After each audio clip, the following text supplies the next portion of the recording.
जैसा कि आप सभी जानते हैं, 22 अप्रैल 2025 को लश्कर तैयबा से संबंधित पाकिस्तानी और पाकिस्तान प्रशिक्षित आतंकवादियों ने भारत में जम्मू और कश्मीर के पहलगाम में भारतीय पर्यटकों पर बर्बरतापूर्ण हमला किया।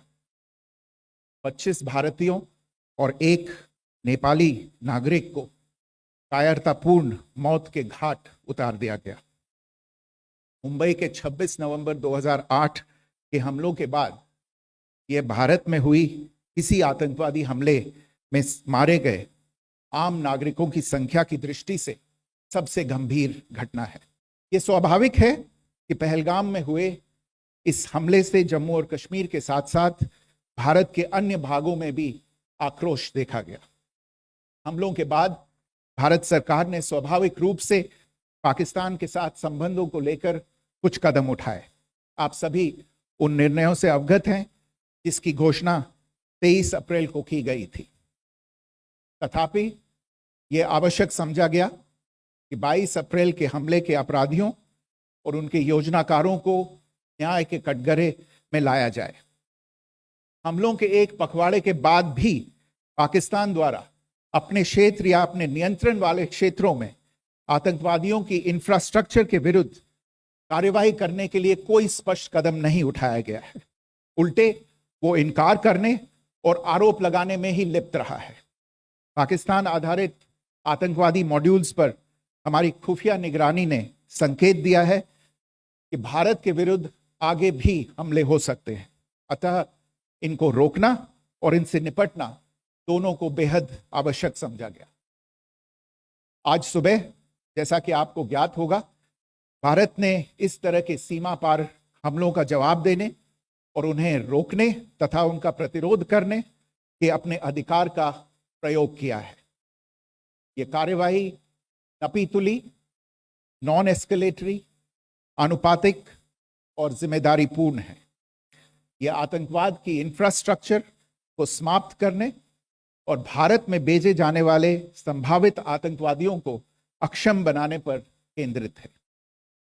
आपको यह भी स्मरण होगा कि 25 अप्रैल 2025 को संयुक्त राष्ट्र सुरक्षा परिषद ने पहलगाम आतंकवादी हमले पर एक प्रेस वक्तव्य जारी किया था, जिसमें आतंकवाद के इस निंदनीय कार्य के अपराधियों, आयोजकों, फाइनेंसरों और प्रायोजकों को जवाबदेह ठहराने और उन्हें न्याय के दायरे में लाने की आवश्यकता पर जोर दिया गया था। भारत की आज की इस कार्यवाही को इसी संदर्भ में देखा जाना चाहिए। प्रभात देवियों और सज्जनों, मैं कर्नल सोफिया कुरैशी और मेरे साथ विंग कमांडर व्योमिका सिंह आज आपको 6 से 7 मई 2025 की रात 1:05 से 1:30 बजे के बीच भारतीय सशस्त्र बलों द्वारा अंजाम दिए गए ऑपरेशन सिंदूर के बारे में जानकारी देंगे। ऑपरेशन सिंदूर 22 अप्रैल को पहलगाम में हुए विभत्स आतंकवादी हमले के शिकार मासूम नागरिकों व उनके परिवारों को न्याय देने के लिए लॉन्च किया गया था। इस कार्रवाई में 9 टेररिस्ट कैंप्स को टारगेट किया गया और पूरी तरह से इसे बर्बाद किया गया। पाकिस्तान में पिछले 3 दशकों से टेरर इंफ्रास्ट्रक्चर का निर्माण हो रहा है। इसमें recruitment, indoctrination centres, training areas व लॉन्च पैड शामिल थे, जो पाकिस्तान और पाक अधिकृत जम्मू कश्मीर POJK दोनों में फैले हैं। The selection of these targets for Operation Sindoor was based on credible intelligence inputs and role of these facilities in perpetrating the terror activities. The locations were so selected to avoid damage to civilian infrastructures and loss of any civilian lives.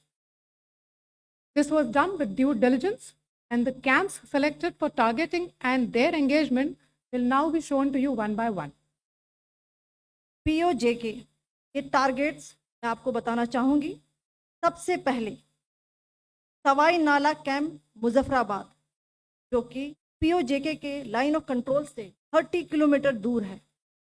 यह एक लश्कर-ए-तोयबा का training centre था। 20 अक्टूबर 2024 सोनमर्ग, 24 अक्टूबर 24 गुलमर्ग, 22 अप्रैल 2025 पहलगाम, इन हमलों के आतंकियों ने यहीं से प्रशिक्षण लिया था।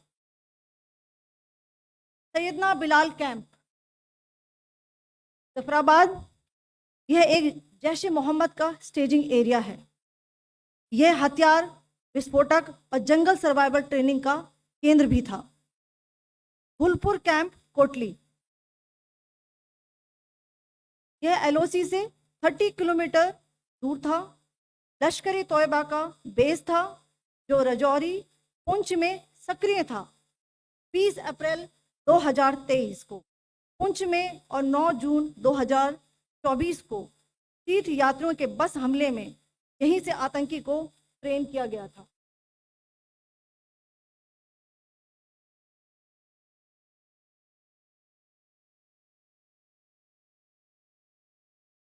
बरनाला कैंप भिंबर, ये एलओसी से 9 किलोमीटर दूर है। यहाँ पर हथियार हैंडलिंग, आईईडी व जंगल सर्वाइवल का प्रशिक्षण केंद्र था। अब्बास कैंप कोटली,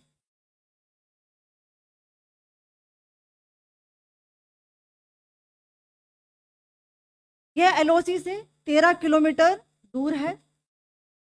लश्कर-ए तोयबा का फिदाइन यहाँ तैयार होता था। इसकी कैपेसिटी 15 टेररिस्ट को ट्रेन करने की थी।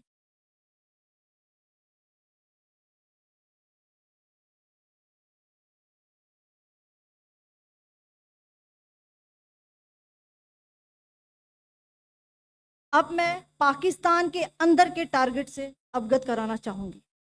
पहला, सर्जल कैंप सियालकोट, यह अंतर्राष्ट्रीय सीमा से 6 किलोमीटर की दूरी पर है, सांबा कटवा के सामने।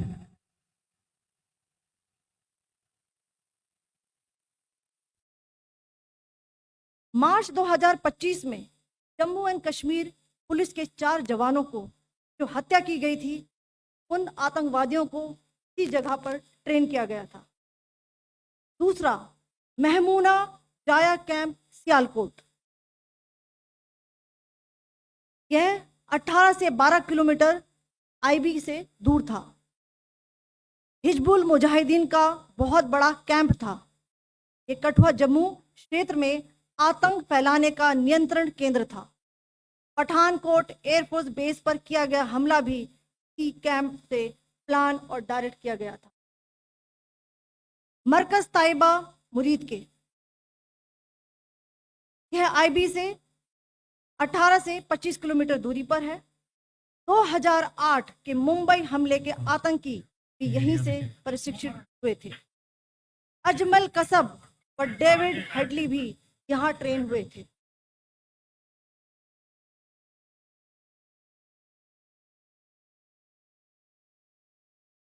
आगे दूसरा आया।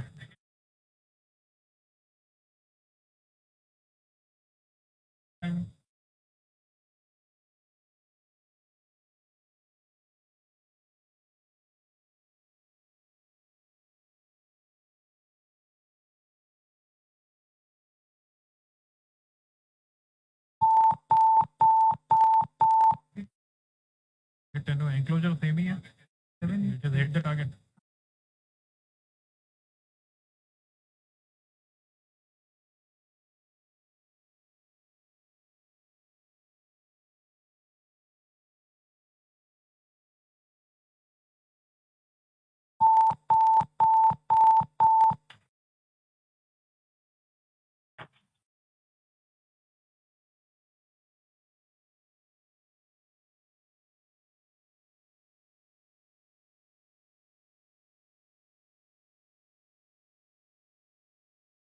मरकज सुभान अल्लाह भावलपुर, ये इंटरनेशनल बाउंड्री से 100 किलोमीटर दूर है।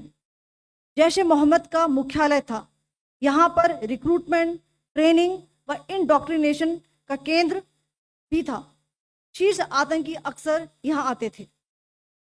मैं आप सबको बताना चाहती हूँ कि किसी भी सैन्य ठिकाने का निशाना नहीं बनाया गया और अभी तक किसी तरह की नागरिक क्षति की रिपोर्ट नहीं है। धन्यवाद। जय हिंद। आपकी इस पर क्या राय है, हमें कमेंट कर जरूर बताएं। इसके साथ ही आप हमारे YouTube चैनल को सब्सक्राइब कीजिए। आप हमें Facebook, Instagram, Twitter पर फॉलो भी कर सकते हैं और संवाद 365 के साथ एक क्लिक में जुड़ने के लिए डाउनलोड कीजिए संवाद 365 ऐप।